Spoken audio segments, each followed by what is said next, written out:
Students welcome back to my YouTube channel SB study classes 9335 पर। तो student आज के इस वीडियो में हम लोग बात करेंगे परिपक्व परागकोश की अनुप्रस्थ काट को लेकर। इसके बारे में मैं आपको इंपॉर्टेंट टॉपिक्स बताऊंगा, इंपॉर्टेंट क्वेश्चंस बताऊंगा जो इससे रिलेटेड क्वेश्चंस बन सकते हैं। तो इसीलिए वीडियो बहुत ज़्यादा इंपॉर्टेंट होने वाला है। वीडियो को शुरू से लेकर अंत तक अवश्य देख लेना। देखिए, आपके जो बोर्ड एग्जाम होता है उसके अंदर क्लास 12th के अंदर स्फुटित परागकोश की अनुप्रस्थ काट या परिपक्व परागकोश की अनुप्रस्थ काट के नाम से क्वेश्चंस आता है और ये क्वेश्चंस आपका लगभग 4 नंबर में आता है। ठीक है, कितने नंबर में आता है स्टूडेंट? एक क्वेश्चन आपका आता है 4 नंबर में। और आप समझ सकते हैं 4 नंबर का बोर्ड एग्जाम के अंदर महत्व कितना होता है। अगर हम क्लास 12th की बात करते हैं तो 5 नंबर में पूरा 1% बन जाता है। तो एक क्वेश्चन आपका आता है लगभग 4 नंबर में। तो इसीलिए क्वेश्चन बहुत ही ज़्यादा इंपॉर्टेंट है। इस क्वेश्चन को आपको अवश्य तैयार कर लेना है। इसको आपको इस तरीके से चित्र बनाया जाता है बोर्ड एग्जाम के अंदर। तो मैं आज आपको इस चित्र को समझाऊंगा, इसमें कौन सी लेयर पहले होती है, कौन सी बाद में होती है, क्या कहाँ पर होता है, कब इनको हम पोलन सेक कहते हैं और कब इनको हम पोलन ग्रेन्स कहते हैं। तो इन्हीं चीज़ों के बारे में हम इस वीडियो के अंदर डिस्कस करेंगे। तो आइए हम वीडियो को शुरू करते हैं। देखिए स्टूडेंट, अगर हम इसके पूरे स्ट्रक्चर की बात करें तो इसके स्ट्रक्चर बनाने के लिए आपको लगभग 2 लेयर लेनी पड़ती हैं। इसमें लगभग 2 लेयर्स होती हैं, एक अंदर होती है और एक बाहर होती है। जो बाहर लेयर होती है उसको एपिडर्मिस कहते हैं और जो अंदर लेयर होती है, देखिए ये जो बाहर नीली नीली आपको लेयर दिख रही है ये तो हमारी है एपिडर्मिस है। और जो आपको रेड वाली है, लाल लाल दिख रही है, तो है हमारी एंडोथीसियम, यानी कि बाह्य त्वचा और आंतरिक त्वचा। ठीक है, इनको हम कह सकते हैं हिंदी में बाह्य त्वचा और आंतरिक त्वचा। ठीक है, एपिडर्मिस और एंडोथीसियम। और यहाँ पर एक आपका जो होता है इस तरीके से गोल गोल यहाँ पर कुछ अवश्य यानी कि एकदम घना होता है। यहाँ पर होते हैं वैस्कुलर बंडल, यानी कि संवहनीय ऊतक। ठीक है, वैस्कुलर बंडल। इसमें अब हमें अगर इनके अंदर बात करें तो ये हमारे भरे होते हैं, इसके जो अंदर भरे होते हैं हमारे होते हैं पोलन सेक।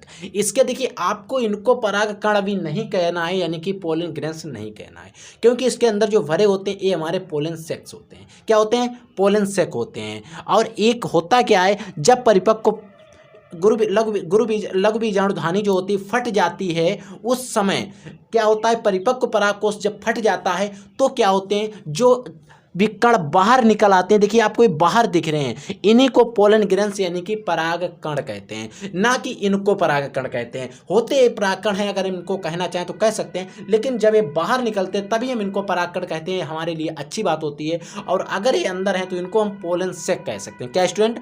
पोलन सेक। आपको जो अगर ये डायग्राम नहीं समझ में आ रहा तो आपको जो स्क्रीन पर डायग्राम दिख रहा है इसको आप अच्छे से समझ कर बना लेंगे, क्योंकि इतना अच्छा अगर नहीं बन पाया है तो आप जो स्क्रीन पर आपको डायग्राम दिख रहा है उस डायग्राम को आप बना सकते हैं। और सेम डायग्राम है हमने बनाने का प्रयास किया है, तो इसीलिए डायग्राम बहुत इंपॉर्टेंट है। और कोई भी चित्र बनाने से पहले बनाने के बाद उसके नीचे आपको कुछ पॉइंट लिखना आवश्यक होता है। जैसे कि हमने अपना चित्र बनाया है तो हमने क्या लिखा है, चित्र डाला और फिर लिखा है स्फुटित परागकोश के अनुप्रस्थ काट। मान लीजिए एग्जामिनर जो होता है उसको तो सब कुछ पता होता है, यानी कि आप जो चित्र बनाते हैं ऐसा तो है नहीं उसे कुछ नहीं पता है। तो मैं कहता हूं कि इसके अगर आप ये चीज़ नहीं लिखते हैं तो लगभग आपका 1 से आधा नंबर कट सकता है। क्यों कट सकता है? क्योंकि अगर बुक्स की भी बात करूं, आप कोई भी बुक्स उठा के देख लेना अच्छी पब्लिकेशन की, तो अगर उसमें कोई भी चित्र दिया होगा उसके नीचे इस तरीके से आपको दिया होगा, चित्र आगे लिखा होगा, फिर लिखा होगा स्फुटित परागकोश के अनुप्रस्थ काट, यानी कि जो भी लघु बीजाणुधानी, गुरु बीजाणु मातृकोश का परागकोश, परागकण या कुछ भी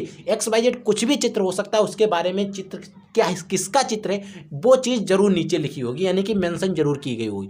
तो इसीलिए आपको इन चीज़ों का विशेष ध्यान रखना है। एग्जाम में हर कोई कक्षा 1 में जब हम पढ़ते थे वो सुलेख नहीं लिखनी है, अब आपको स्टैंडर्ड बनना है, क्योंकि आप देख रहे हैं समय चेंज हो रहा है, तो आपको भी समय के अनुसार चेंज होना है। और आपको इन चीज़ों को विशेष कुछ पॉइंट होते हैं, इन्हीं से आप अच्छे मार्क्स ला सकते हैं। देखिए कुछ पॉइंट्स होते हैं हर स्टूडेंट्स को पता नहीं होते हैं, तो वो पॉइंट्स मिस कर देते हैं, इसकी वजह से नंबर कटते हैं। मान लीजिए आपका एक स्टूडेंट है, आपसे होशियार था, उसने आला लिख के आए और आपने स्टैंडर्ड लिखा, तो आपके नंबर उससे ज़्यादा आ सकते हैं। ठीक है, तो इसीलिए आपको इंपॉर्टेंट चीज़ और इंपॉर्टेंट जो फार्मूलेस होते हैं चित्र के अंदर उनको आपको विशेष फॉलो करना होता है। जैसे कि क्वेश्चन ये आता है परिपक्व परागकोश के अनुप्रस्थ काट। अगर आप कुछ भी ना लिखें, सिर्फ इतना लिख दें, उसमें चित्र नीचे डालकर परिपक्व परागकोश के अनुप्रस्थ काट, या परिपक्व आ सकता है या यहीं पर आ सकता है स्फुटित। ठीक है, स्फुटित पराकोष की अनुप्रस्थ काट, ऐसे भी पूछ सकता है। तो आपको कुछ घबराना नहीं, आपको ये चित्र आपको दिमाग में बैठा लेना, आपको 2 से 4 बार बनाना, अच्छा से आपको बन जाएगा। तो इसीलिए आपको ये चित्र ज़्यादा इंपॉर्टेंट है, मैंने सोचा आपको बताया जाए। ठीक है स्टूडेंट, तो अगर आपको वीडियो पसंद आया तो वीडियो को एक लाइक कर देना। अगर आप लोग चैनल पर नए आए तो चैनल को सब्सक्राइब कर लेना, क्योंकि इस चैनल पर आपको बोर्ड एग्जाम 2023-24 से रिलेटेड आपको वेरी मोस्ट इंपॉर्टेंट क्वेश्चंस और चैप्टर वाइज रिवीजन कराया जाएगा, आपको सिलेबस पढ़ाया जाएगा। हमारे पास जैसे ऑल सब्जेक्ट के टीचर अवेलेबल होते हैं, आपकी क्लासें ऑलरेडी चलेंगी।